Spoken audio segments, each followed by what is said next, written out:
Hi friends, I'm Miss Kara and welcome to Books Alive, book talks for kids in grades kindergarten through 2nd grade. I have a stack of books here that I'm going to share with you today, mostly picture books and a couple of quick chapter books. So up first, I have the book What If? It's by Samantha Berger and it's illustrated by Mike Curato. And this one is on this year's Monarch book list, so it's got an orange tab right here, that's what that means. And this story is about a girl who loves to create. And so it says, what if one day the pencil disappears? And so you can see here that she is making things out of paper. And then what if one day that disappears? And then she carves her chair into an airplane. And so this goes through all the different ways that she can create and that you can create too. And at the end, there's this lovely big fold out. I love it when books have these giant fold outs in them. So that's What If by Samantha Berger and illustrated by Mike Curato. Up next, I have a really big one. It's called It's Not Very Complicated. Look at how big this book is. And it's by Samuel Riberon. And in this book, this boy and his neighborhood friend Louise spend their days outside drawing with chalk. And they draw amazingly huge long things. And then one day, Louise says, "What's inside your head?" And he says, "I don't know what to say to her." So he goes home and he thinks about it. And then all of these pages are him imagining the different things that are inside of his head that he's going to share with Louise. Up next, we have a graphic novel, Simon and Chester Super Detectives by Cale Atkinson. So this one is a pretty quick read. It's a very funny story. It's got everything that you could want in it. There's mystery and detectives and danger and excitement and cookies and a lost dog. And so Simon and Chester, this is Simon, that's Chester, are friends and they are looking for stuff to do and they're digging through all of Chester's grandmother's old clothes and boxes in the attic, and they come across these costumes and they put them on and then they go out to find a mystery. And all kinds of funny things happen. It's funny, it's a quick read. The pug in this book is adorable. Look at how cute he is. So that's Simon and Chester Super Detectives. Our next book is Snow Song. It's written by A.K. Riley and illustrated by Dawn Lowe. And this is just,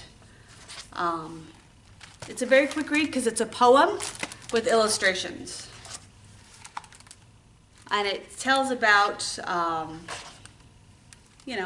snow, a snow day and all the fun things that you can do outside in the snow. So they go for a walk and they go sledding and they go ice skating. It's a really quick read. I love the illustrations. They're very colorful even though it's winter. And it helps to remind me of all the happy things about snow.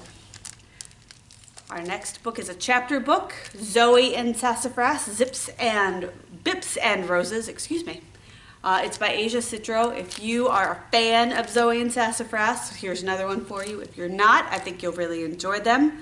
This is Zoe, and that's her friend Sassafras. And they live with Zoe's parents, and Zoe's mom takes care of magical creatures in the forest around their house. And in this story, the magical roses are about to bloom and then a lot of them get eaten up by a swarm of grasshoppers, which is a problem because when the baby hippogriffs hatch, they need to eat the roses so their wings will grow. So Zoe has to work with her frog friends and Sassafras to figure out what they can do to bring the roses back in time so that the baby hippogriffs have something to eat so that their wings will grow. And if you're not familiar with this book, there's illustrations. So that's a hippogriff in the nest. There's illustrations sprinkled throughout. It's a really delightful story, and I think you'll like it. Our last book is called The Midnight Fair, and it's by Gordon Strayer, and it's illustrated by Mary Chiria DiGiorgio, excuse me. And I like this book because of the illustrations, but also it's a wordless picture book. And these are kind of fun because you can read the story without using words. So we see here everybody's leaving and the fair gets dark. And then do you see over here all the animals? And then they sneak in and the raccoons turn on the light.